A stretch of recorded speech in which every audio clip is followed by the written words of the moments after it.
I call to order the 709th meeting of the Committee on the Rights of Persons with Disabilities.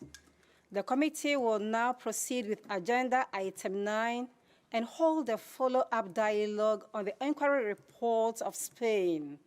We will now interact with organizations of persons with disabilities and civil society organizations in a public meeting. I welcome representatives of persons with disabilities of Spain present. The format of our interaction is as follows. The floor will go first to representatives of organizations of persons with disabilities for up to 25 minutes for your statement. Then the floor will be taken by the co-rapporteurs, Ms. Amelia Gamil and Ms. Rosa Idalia Adana. They will share their comments and questions for 10 minutes. And if time allows, 2 experts of the committee would also share comments and questions for 2 minutes each. The floor will come back to representative organizations of persons with disabilities for answers and closing remarks for 10 minutes. And I invite the 2 representatives of SELCOM, Organizations of Persons with Disabilities of Spain. You have the floor for 25 minutes, including the short video. My suggestion is you do 20 minutes speech and then leave 5 minutes for the video.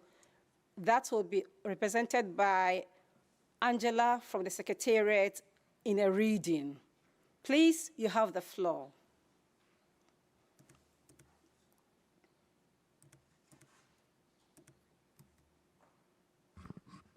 Buenos días y muchas gracias por permitirnos comparecer hoy aquí para, bajo las siglas de la Asociación SOLCOM, poder defender los derechos a una educación digna y en equidad para todo el alumnado con diversidad funcional. Me gustaría empezar diciendo que todo ha cambiado en España desde el informe del Comité del 2018, pero esta no es la realidad. La realidad no podemos decir ni siquiera que es la misma. Es incluso peor que la que el Comité se encontró en su visita a España en el 2017. Tras ese informe emitido, hubo un impasse, un tiempo en el que las familias esperanzadas esperaron soluciones. Sin embargo, no ocurrió nada, y esto fue como conceder un beneplácito para que las malas praxis practicadas hasta ese momento se consolidasen. La realidad es que los niños, desde muy tempranas edades, a veces 3 o 4 años, siguen siendo derivados a centros de educación especial. La ley ampara para poder hacerlo.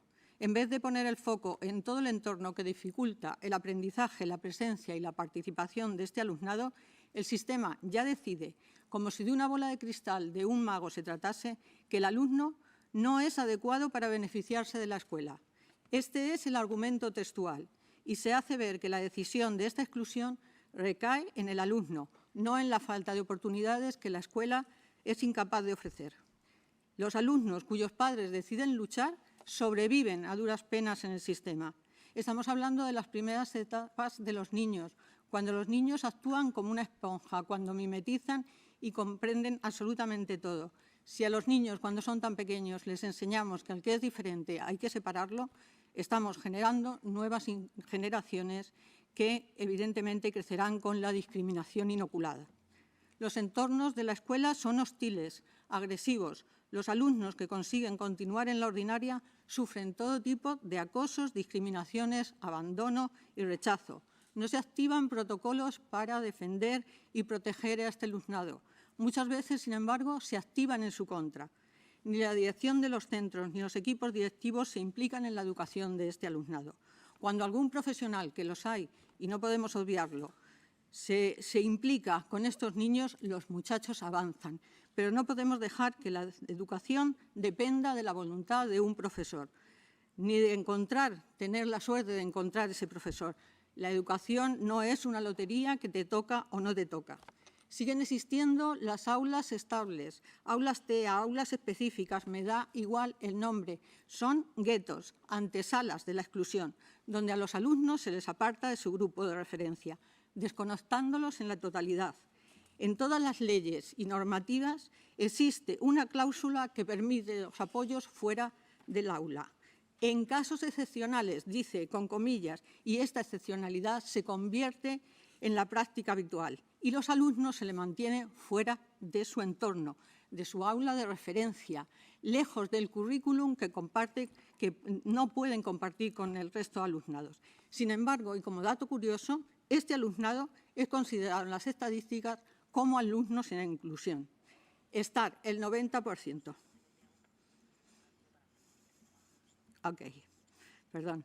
Estar el 90% del tiempo fuera del aula no es inclusión.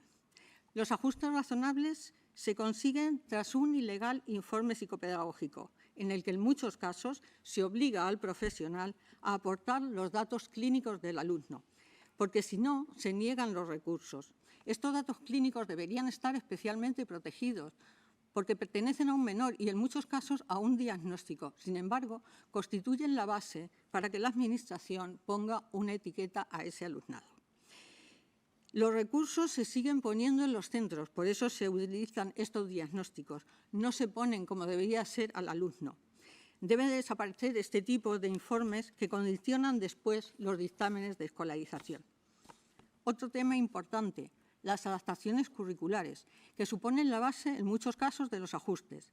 Si algún alumno consigue llegar al final de la secundaria aprobando las adaptaciones que se supone que garantizan la accesibilidad de su currículum, no titula porque el sistema no adapta contenidos, no facilita el aprendizaje, el sistema mengua y roba esos continuos, devalúa el currículum. Sin embargo, al final de la etapa, le exige la adquisición de unas competencias del total del currículum que no ha sido incluido en su aprendizaje. ¿Cómo puede alguien aprender algo que no se le ha enseñado? ¿Cómo puede alguien examinarse de unos contenidos que no han estado incluidos en sus adaptaciones? Las adaptaciones son la gran trampa del sistema para seguir perpetuando la exclusión. Hay sentencias que se están luchando en este momento en base a informes que dicen textualmente: aprueba sus materias con adaptación curricular, pero por este motivo no titula.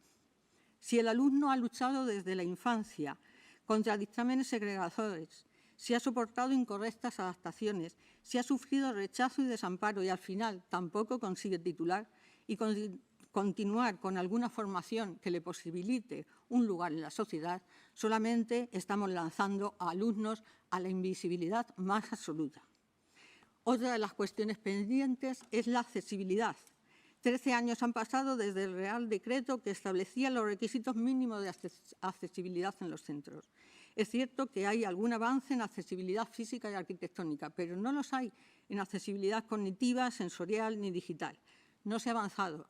No existen en muchos casos, ni en los espacios, ni en los materiales, ni tan siquiera, por poner un ejemplo, en las pruebas de evaluación. No hay este tipo de opciones accesibles para el alumno. Es más, en muchas de esas evaluaciones psicopedagógicas que conllevan el uso de pruebas diagnósticas, como por ejemplo la evaluación psicométrica de la inteligencia, se llevan a cabo sin haber tomado medidas de accesibilidad para los alumnos que son evaluados. Todas estas circunstancias se agravan considerablemente en las zonas rurales, donde los alumnos tienen que desplazarse a veces 60 y 100 kilómetros de su entorno para poder contar con los apoyos. Todo esto que estamos contando se puede comprobar en la documentación que hemos entregado. Informes psicopedagógicos que siguen considerando que las barreras no son del sistema, sino de las dificultades y del déficit que se le atribuye al alumnado. Sentencias donde se pueden leer cosas como el recurrente no ha alcanzado los objetivos como consecuencia de su situación personal. Informes de profesionales que solicitan medios y formación para poder realizar su trabajo y que no son respaldados. Testimonios de las familias, importantísimos, donde hablan de acoso, violencia, maltrato institucional. Testimonios en primera persona de alumnos que dicen: cada día me levantaba con la ilusión de que al llegar a la escuela los profesores me iban a aceptar. No podemos pasar por alto también que en estos años hemos sufrido la crisis mundial de la COVID y que también ha dejado a este alumnado de lado.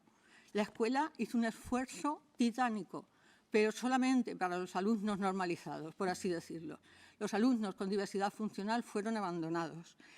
No recibieron instrucciones, no recibieron clases. Es más, en alguna comunidad autónoma Se dictaron normativas específicas para la finalización de ese curso, normativas que determinaban que la promoción fuera la norma general y la titulación en los cursos de cambio de etapa. Bien, pues esta circunstancia tampoco afectó al alumnado con diversidad funcional. Esta es a grandes rasgos la situación en España.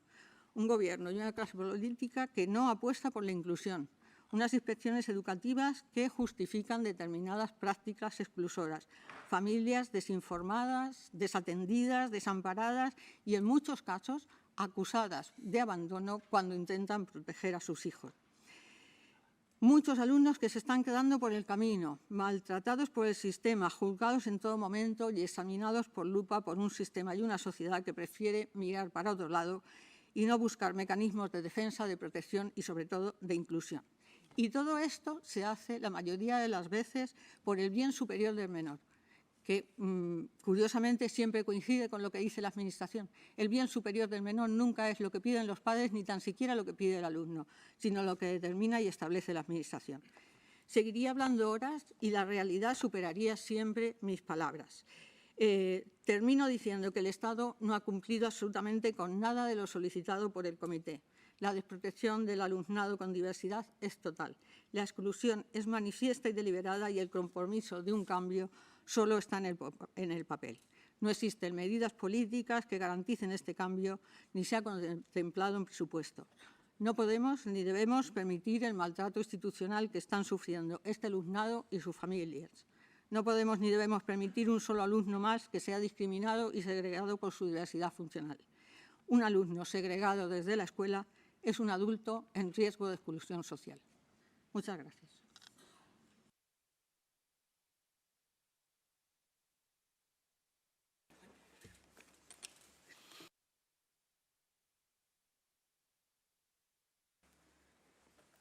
Bueno, pues a raíz de las declaraciones de mi compañera está clarísimo que las recomendaciones del informe del Comité del 2018 no se han cumplido y además observamos con preocupación importantes retrocesos. Ello todo se puede ver, por ejemplo, con el aumento alarmante del alumnado escolarizado en educación especial. En la primera década, tras la ratificación de la Convención, la segregación creció hasta casi duplicar el número de unidades segregadas dentro de los centros ordinarios. En 10 años, las aulas específicas de nueva creación mostraron un incremento del 188%. Informes publicados por fuentes oficiales del Ministerio, donde se refleja como algo natural la segregación escolar justificada en la severidad de la discapacidad de estos niños. Dicen que en los últimos 10 años el número de estudiantes con discapacidad escolarizados en centros de educación especial, lejos de disminuir, ha aumentado en un 20,8%. Asimismo, la escolarización también en este último año ha aumentado en un 4,2%. Esto no nos lo podemos permitir. En España se ha producido en estos años, desde la publicación del informe del Comité, un cambio normativo muy importante en materia de educación escolar. Se ha promulgado una nueva ley orgánica de educación en sustitución de la anterior, que estuvo vigente hasta el 2020.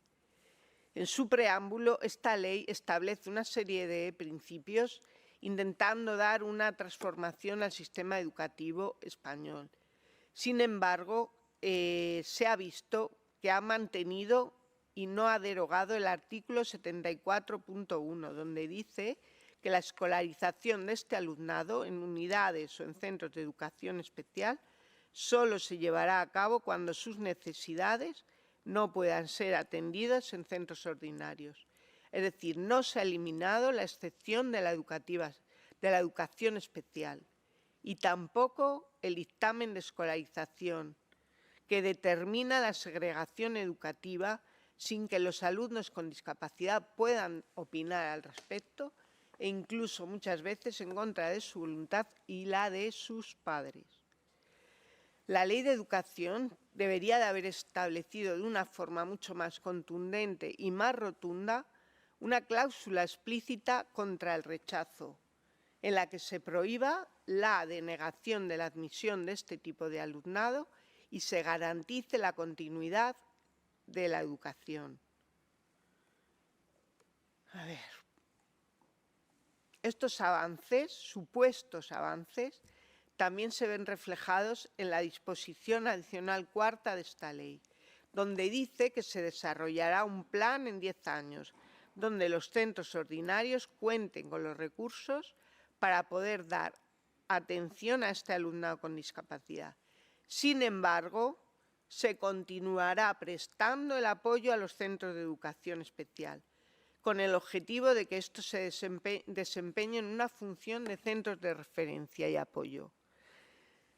Esta prestación de apoyo a los centros de educación especial no se ha contemplado como algo transitorio que prevea un cambio, porque serán 10 años, que ya han pasado 3 y 12 desde que se ratificó la Convención y forma parte ya de nuestro sistema jurídico. Y la segregación aumenta. Con ello, este papel de supuesto apoyo a los centros de educación especial sigue. Y, sin embargo, nadie sabe nada de este proceso en que se haya concretado cómo va a ser esa transición, qué presupuestos concretos irán destinados a ello, qué recursos humanos, técnicos y financieros, etcétera. La situación en cuanto a la regulación de la normativa aprobada desde el 2017 en las comunidades autónomas en España es lo mismo. Sí que han actualizado sus decretos, sí que es cierto que algunos han avanzado, pero todos siguen dejando una puerta abierta a la escolarización en aulas específicas y centros de educación especial. Lo más preocupante actualmente en España es una ley de la Comunidad de Madrid llamada Ley Maestra de Libertad de Elección Educativa, que interpreta y restringe el derecho a una educación inclusiva, diciendo que el único compromiso que tiene la Administración es garantizar un puesto escolar a los alumnos con discapacidad en la educación básica, no necesariamente inclusiva. Por ello, regula, por un lado, la escolarización inclusiva y, por otro, escolarización en diversas modalidades inclusivas, donde incluye, pues, como ya hemos dicho, centros de educación especial, modalidad de aulas específicas, etcétera. Cabe ratificarnos la preocupante situación de la violación sistémica del derecho a una educación inclusiva. Esta permanece y se perpetúa esta segregación, especialmente en los niños y niñas con discapacidades intelectuales, psicosociales y múltiples.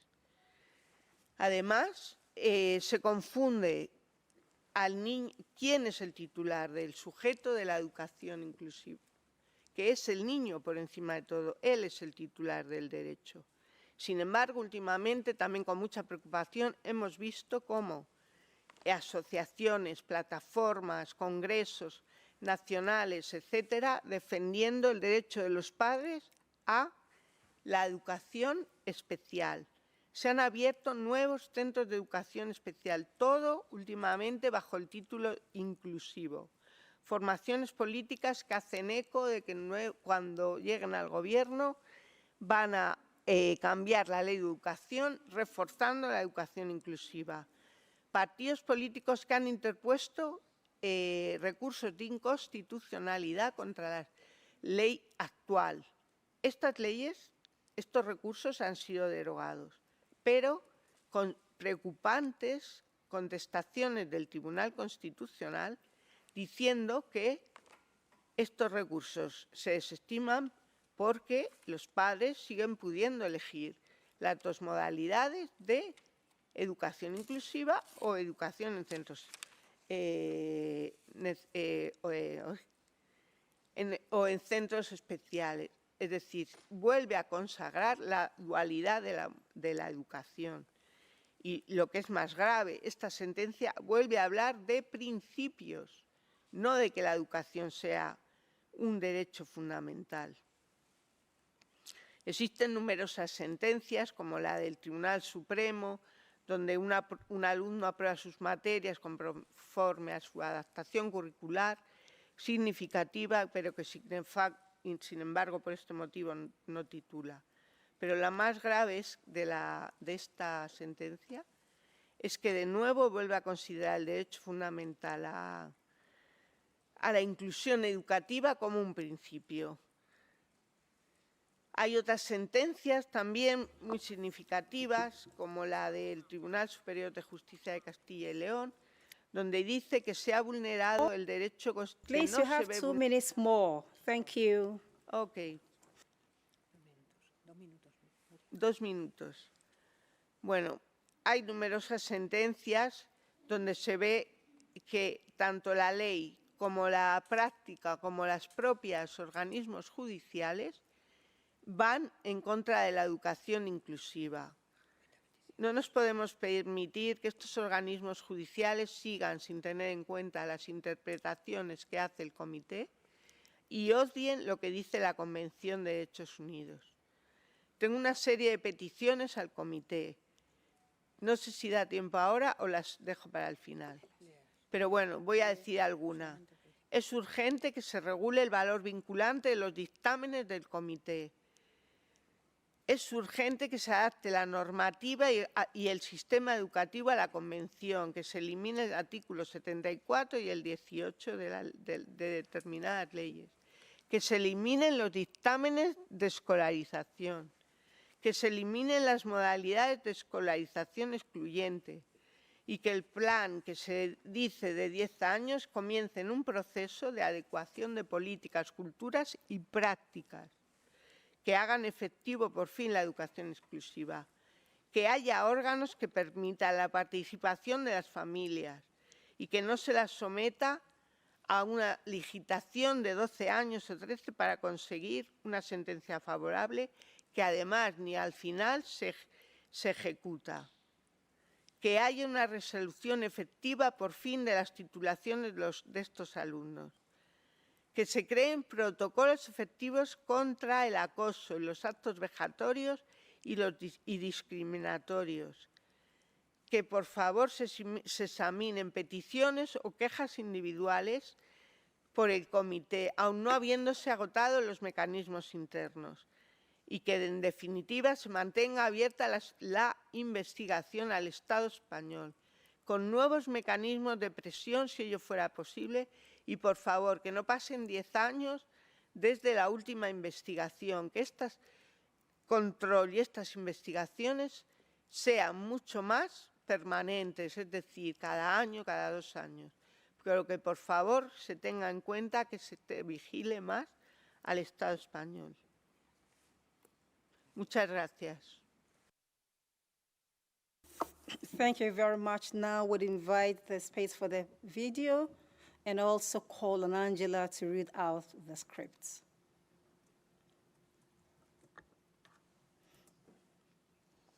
Quiero pedir que paren esto de una vez. Alguien tiene que decir basta. No dejen perder más tiempo porque mientras vamos paso a paso, muchas personas sufrimos y nos marca para toda la vida. Nerea. El daño que se hace cuando no solamente las malas acciones cuentan, sino también ignorar. Cristina, hermana de Raúl. Después de la decisión de que el niño esté en casa porque la administración no le protege, inician el protocolo de absentismo. Parece que el malo de la película eres tú cuando solo estás intentando protegerlo. José Antonio, padre de Samuel. Hace unos años veía el futuro de mi hijo gris, ahora lo veo negro. La convención no se tiene en cuenta, no se avanza en derechos. Volvemos al modelo médico, a las macroresidencias, a la exclusión. Mariola, madre de Dani. Todo el mundo es capaz de aprender, pero si quieres que tu hijo tenga oportunidades educativas, las tienes que pagar en horario extraescolar. Raquel, madre de Carmen. Lo que nunca se debe consentir es que un diagnóstico no sea para ayudar a una persona y que ellos decidan tu futuro. Los apoyos según se necesite cada uno. María del Carmen, madre de Clara.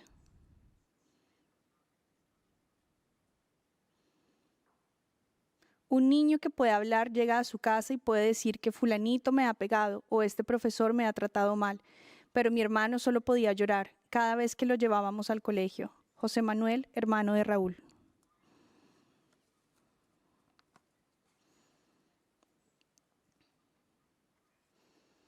Nos han dado a elegir, hemos estado atados de pies y manos por la cerrazón de la administración. Eso de que podemos elegir es mentira, les da lo mismo, no son sus hijos. José Antonio, padre de Samuel. Mi sobrino de 6 años y sin comunicación oral efectiva salió del colegio sin que nadie se percatara. Podía haber pasado algo muy grave y, sin embargo, este tipo de cosas no llevan asociado ningún tipo de sanción ni expediente para nadie. Carolina, tía de Guillermo. Por favor, que la administración ofrezca una educación real, que se dejen de bagatelas y de guetos donde están sacudiendo a niños como el mío. Manuel, padre de Raúl. Nunca recibió los ajustes razonables ni las adaptaciones metodológicas. Nos han dicho que una cosa era la legislación y otra la realidad. Hemos sido atacados e ignorados por la administración. Nos sentimos desamparados. María Carmen, madre de Nerea. Decidieron que sí o sí tenía que ir a un centro de educación especial. Ya no es un estorbo en el aula ordinaria. Este es su sitio. Raquel, madre de Carmen. Siempre se resaltaba lo que nunca iba a ser capaz de hacer y no se intentaba buscar de qué manera potenciar lo que sí sabía hacer. Lo miraban pero no lo veían, no veían su potencial. Cristina, hermana de Raúl. Éramos nosotros los que encontrábamos los recursos para el diagnóstico y para el abordaje de la escolarización de nuestro hijo. Laura, madre de Yuri. El colegio especial es un enfoque con enfoque terapéutico donde no se trabajan los aspectos académicos. Cuando yo salgo de trabajar y mi hija del cole comienza su formación académica. Raquel, madre de Carmen.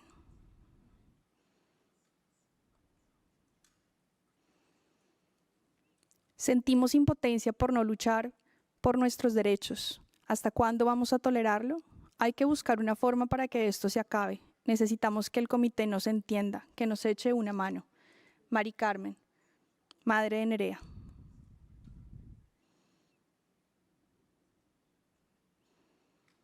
Ahora me doy cuenta de que tengo que pedir perdón a mi hijo por todo lo que no vimos. Lloraba cuando le decía que tenía que ir al cole. Después nos enteramos que pasaba horas tirado en el suelo. Allí le dejaban. María José, madre de Raúl.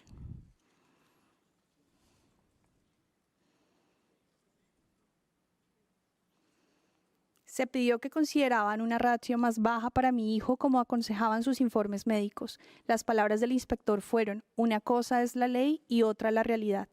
Laura, madre de Yuri. La convención dice que tienen derecho a recibir formación a lo largo de su vida, pero a partir de los 21 años viene la nada, no hay opciones. Raquel, madre de Carmen.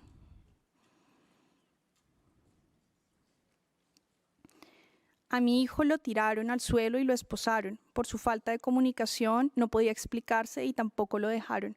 Hace 3 años y del trauma no ha podido volver a estudiar. Carmen, madre de Manuel.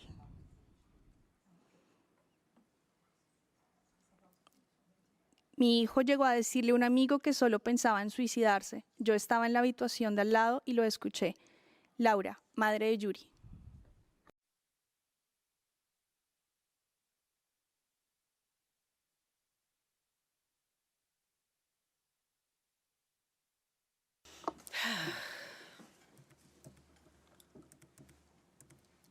I thank the speakers and also for Angela for the quotation. They are vivid and they're meaningful. Now I would like to give the floor to the co-rapporteurs. So I invite Ms. Gamio for her comments and questions for 5 minutes. Gracias, señora presidenta. A nombre de mi colega Rosidalia Aldana y el mío, correlatoras para el seguimiento de la investigación, doy la más cordial bienvenida a las 2 representantes de una organización española de personas con discapacidad y al representante del CERMI. Sus profundas investigaciones y múltiples documentos han sido de enorme utilidad para nosotras. Efectivamente, no se han cumplido las indicaciones del comité de hechas en 2018. Personalmente me asombra la reacción del Estado parte a la investigación. Se sienten enormemente ofendidos porque se diga que discriminan a los estudiantes con discapacidad y que se empleen términos como segregación y violación de derechos. Pero aquí no encontramos mejores términos para referirse a todo lo que el comité pudo observar durante la visita y con los amplios informes que hemos recibido de ustedes y escuchado en este día. Se asombran de que digamos que persiste el modelo médico. ¿Cómo se le llama que se siga otorgando al alumno las dificultades para la inclusión y no al entorno que no ofrece las ayudas individualizadas requeridas? Dicen también que criticamos las sentencias porque tenemos diferencias de opinión, pero no se trata de diferencias de opinión, sino de que ellos no enfocan los casos como derechos humanos, sino como principios. Pues bien, preocupa muchísimo que la Ley Orgánica 3/2020 siga mencionando que existen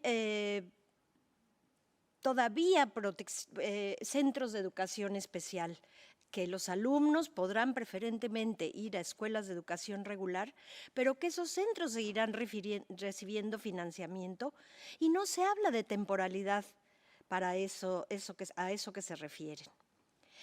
Yo quisiera preguntar a los colegas, a los amigos, a los representantes de la sociedad civil, si ustedes saben si existen planes para establecer el correspondiente plan de acción educativa para esa nueva ley 2020 sobre educación.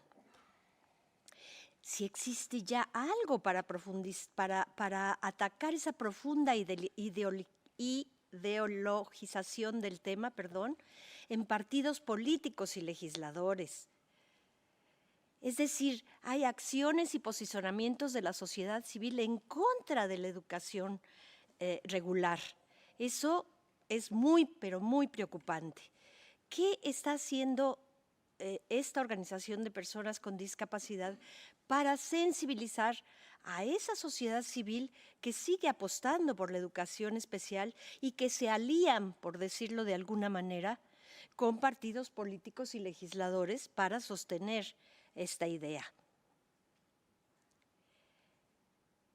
Tengo que decir que estoy contenta con haber visto la reforma al artículo 49 de la Constitución, que se apega muchísimo a la Convención sobre los Derechos de las Personas con Discapacidad.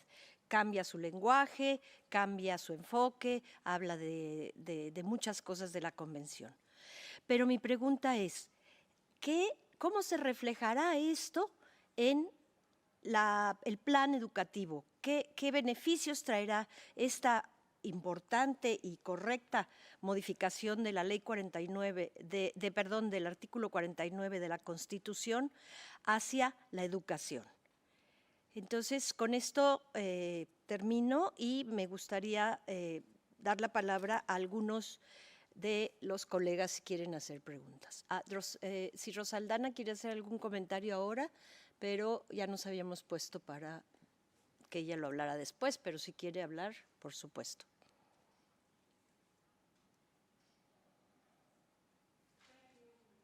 Ms. Gamio, I invite Ms. Aldana to take the floor.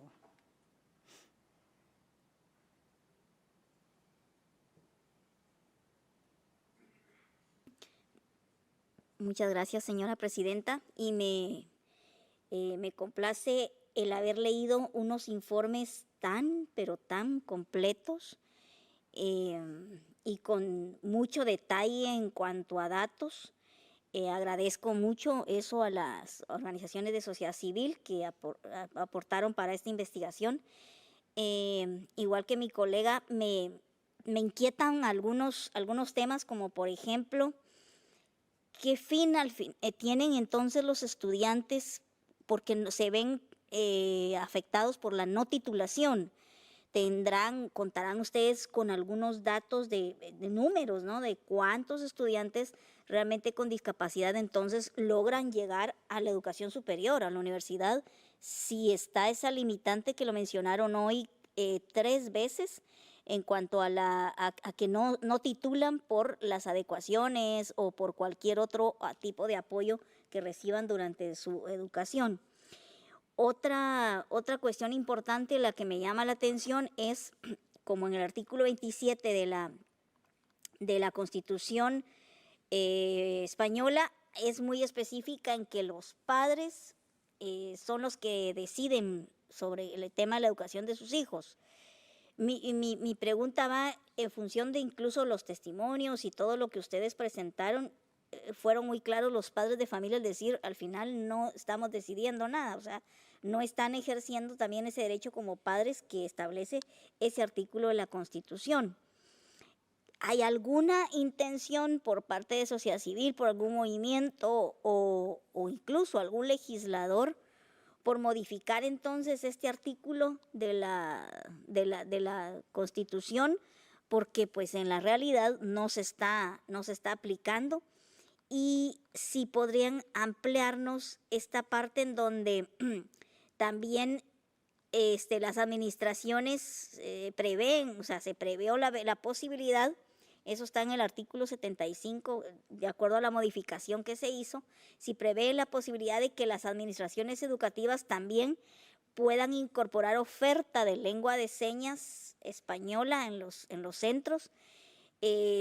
¿Tendrán ustedes información que nos puedan proporcionar de cuántos intérpretes de lengua de señas han sido incorporados haciendo uso de esta modificación del artículo 75? ¿Realmente es una oferta que se abre con mucha convocatoria y con mucha difusión para que puedan aplicar los intérpretes de lengua de señas española para poderse integrar al sector educativo? Yo creo que lo dejo acá y también le doy la palabra a los colegas.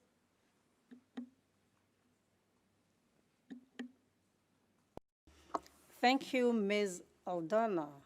We now invite 3 members of the committee who have comments or questions to take the floor. 2 minutes each, please. Would you please take the floor with your flag? Mr. Morris, you have the floor. Thank you very much, Madam Chair, and a pleasant good morning to the distinguished members of the team who are presenting.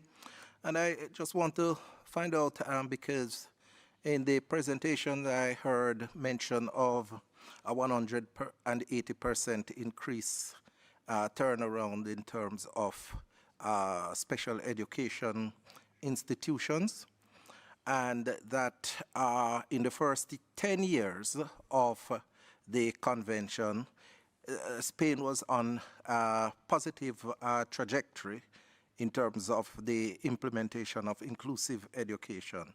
But suddenly there is a turnaround. Can the members indicate what have been the experience in the classroom in the first 10 years that could have contributed to this dramatic turnaround, or is it, as Amalia said, a fundamental political shift in thinking that has contributed to this regressive approach? Please, Madam Chair. Thank you very much. I invite Ms. Vivian Terreros to take the floor. Muchas gracias, señora presidenta. Quiero felicitar a la Asociación Solcom por compartir esta mañana las frustraciones que llevan, que viven los niños y niñas en España para encontrar una educación inclusiva, verdadera.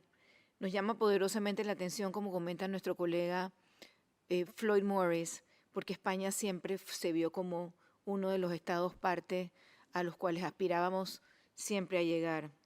Pero tengo una pregunta. España se compone por diferentes comunidades. Tenemos Madrid, tenemos Valencia, tenemos Andalucía, etcétera, y se manejan también con características distintas cada una.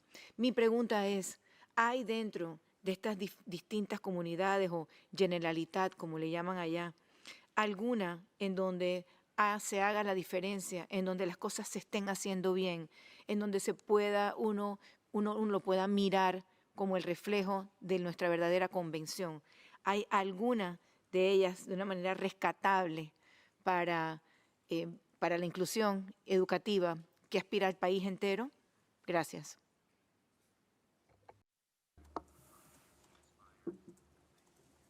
Thank you very much. I invite Ms. Odelia Fitis to take the floor. Thank you very much, Madam Chair. Good morning. I want to thank first the civil society for the information they shared with us. I think education is a cornerstone for inclusion of persons with disability in community, and I appreciate very much your commitment to the subject.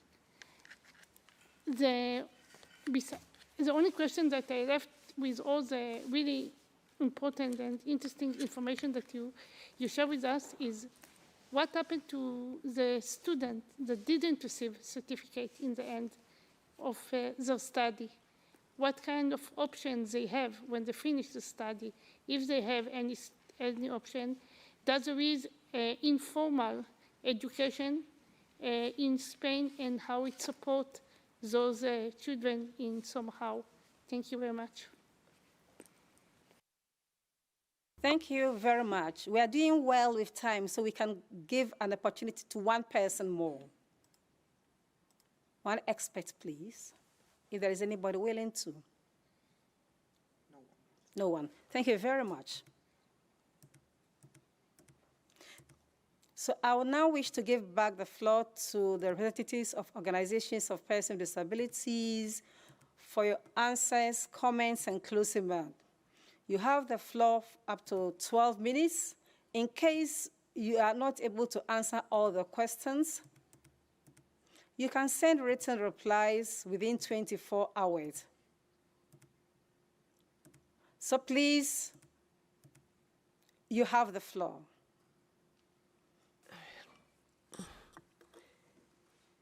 Hola. Bueno, en relación al plan que establece la ley para que en 10 años se refuerce la educación ordinaria e inclusiva, realmente desde Solcon no nos consta que exista ningún plan al respecto. Tal vez esté en borrador, tal vez tal, pero no nos consta. Desde luego no existen partidas presupuestarias específicas, ni tanto desde el Gobierno central ni desde las comunidades autónomas, para mejorar la inclusión. Sí que existen algunas actuaciones presupuestarias destacadas, como la puesta en marcha de varias convocatorias de un llamado Programa para la Orientación, Avance y Enriquecimiento Educativo, que está promovido por el Ministerio de Educación, en materia de educación inclusiva, pero por su carácter focalizado y parcial, pues sigue siendo insuficiente.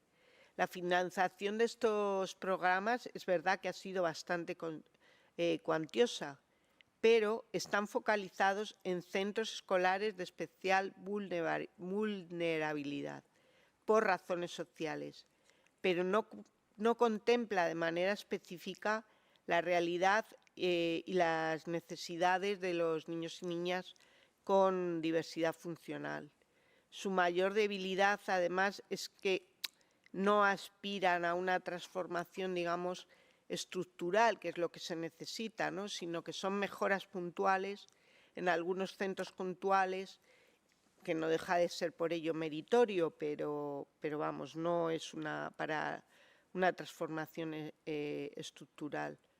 Por otro lado, pues el Gobierno últimamente sí que también anunció una partida de unos 500 millones de euros, pero al final para reforzar las áreas de matemáticas y lengua y también en las clases posteriores al horario lectivo. Y hasta lo que sabemos de Solcon, se trata de reducir el alumnado, pero para clases de matemáticas y de lengua. Esto en cuanto a la respuesta al plan a 10 años. A ver, ¿qué más?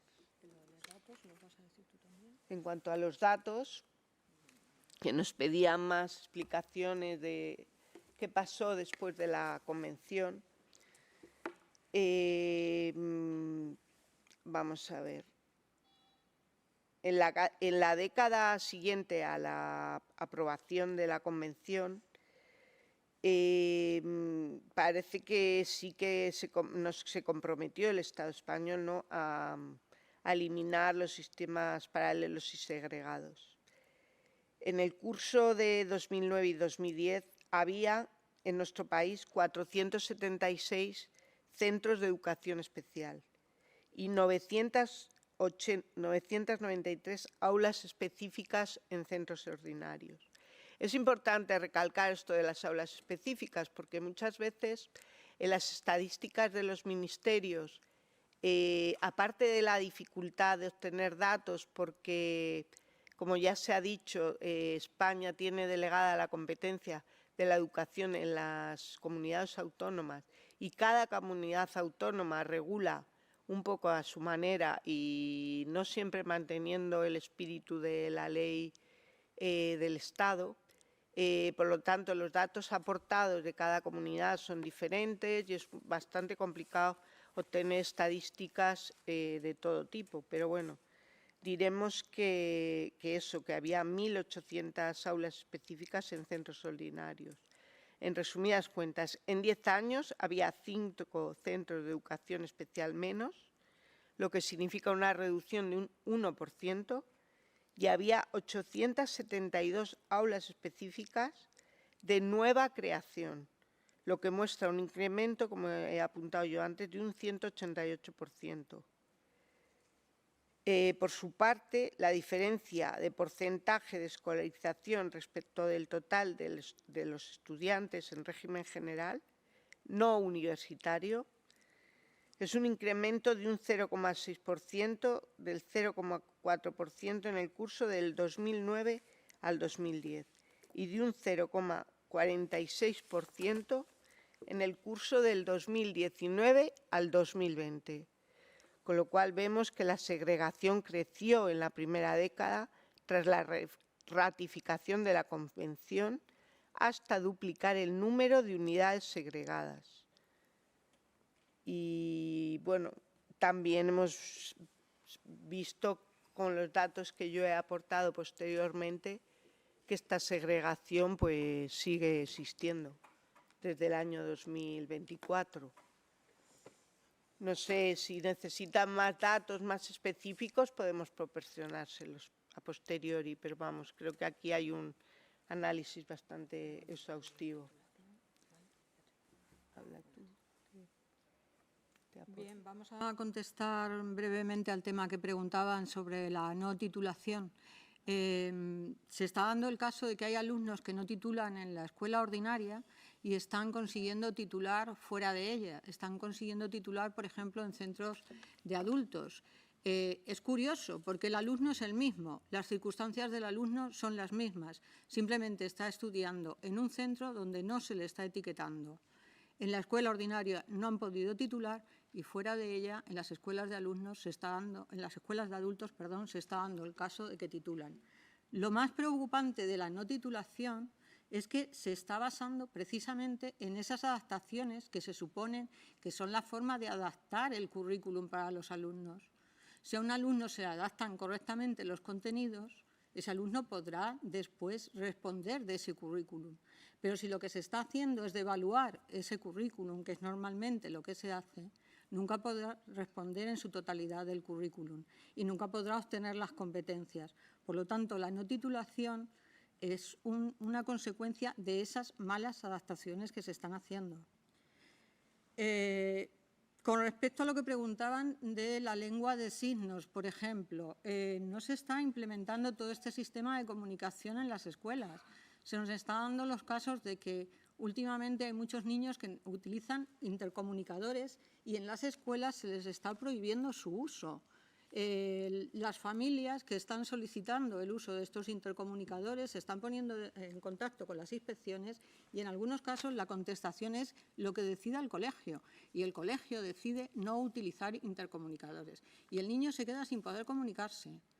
Esto hace referencia a esta utilización, por ejemplo, de la lengua de signos, es decir, no hay una voluntad de aportar los recursos al alumno que los necesita en la mayoría de los casos.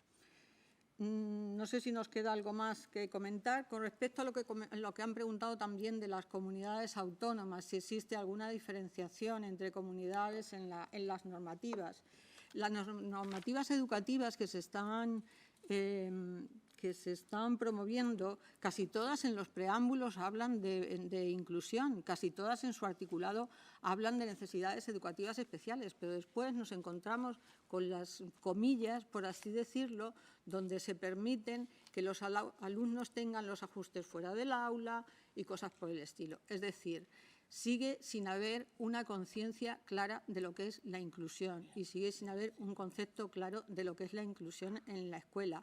Y muchas veces las opciones y la problemática no surge de la falta de recursos, muchas veces es de la voluntad.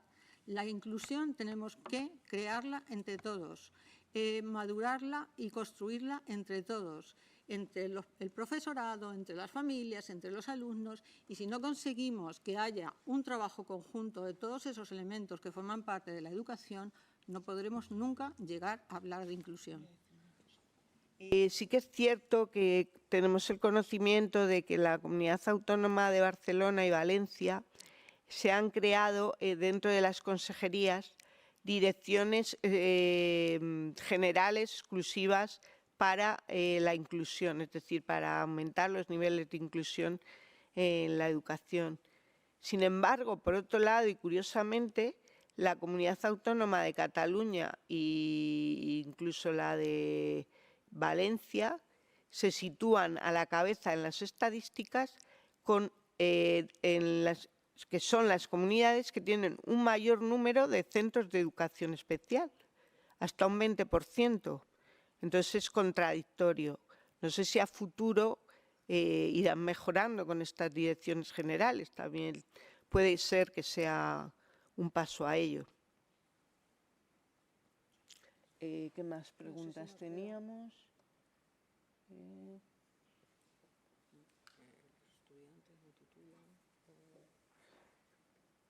No sé si hemos contestado a todo, si queda algo pendiente y si necesitan algún dato más concreto de algunas de las informaciones que nos han solicitado, pues en ese plazo de 24 horas estaremos encantados de facilitarlas. O si nos recuerdan un poco alguna pregunta más. ¿Alguna pregunta que quede sin contestar, que no nos acordamos ahora mismo de todas? Sorry. Madame Gamio, want to ask, Mr. Magno. Ms. Gamio. Gracias, señora presidenta. Y gracias a las representantes de Solcom por sus respuestas. Sí, me quedó pendiente sobre si Solcom ha tenido oportunidad de hacer algo, y también otras organizaciones de la sociedad civil de personas con discapacidad, respecto a esta profunda ideologización del tema, de que la sociedad civil, partidos políticos y algunos legisladores estén proponiendo que siga la educación inclusiva. Eso es una. Y la otra es, ¿qué piensan ustedes de si derivado de la muy reciente reforma al artículo 49 de la Constitución podrá haber influencia en la educación derivado de esta reforma del artículo 49, que fue hace unos días solamente? Gracias. Thank you very much. We'll end up with Mr. Mackney. A ver, respecto al... Merci, Madame la Présidente. Je voudrais poser une question concernant les diplômes qui sont pas remis aux personnes handicapées. Vous nous avez parlé du fait que les personnes handicapées ne peuvent avoir de diplôme bien qu'ils aient suivi le même cursus que les autres. Est-ce que nous devons comprendre que les personnes handicapées ne sont pas inscrites ou du moins ne sont pas reconnues par le système éducatif?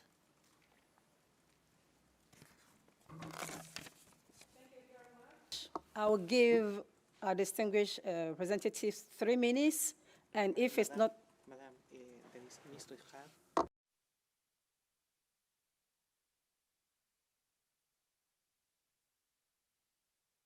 Understand Ms. Breslin needs the floor. شكرا السيدة الرئيسة وشكرا للمجتمع المدني في أسبانيا.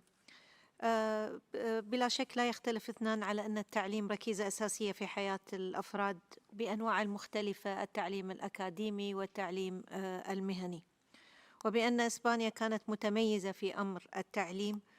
نتفاجأ الآن بانحدار هذا الأمر، وهو أمر يدعو للشك في الخطة الاستراتيجية التي تم اعتمادها على مستوى الدولة، ونحتاج لمعرفة سبب هذا الإخفاق. فالعملية التعليمية هي كل متكامل ما بين طلاب من ذوي الإعاقة وطلاب من غير ذوي الإعاقة، وكذلك أولياء أمور وأسر لديهم أبناء من ذوي الإعاقة، وهيئة تدريسية وإدارة، مناهج تعليمية، إضافة إلى مباني مهيئة لتسهيل إمكانية الوصول المكاني والرقمي. هل تمت دراسة هذا الأمر بشكل وافي لوضع اليد على موضع الخلل تحديداً في تلك العملية حتى يتم معالجة هذا الأمر بشكل سليم؟ شكراً.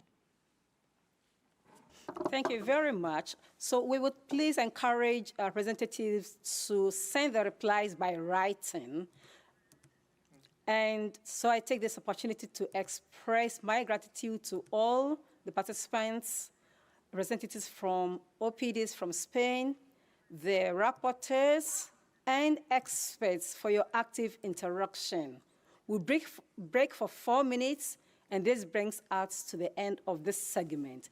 Thank you very much.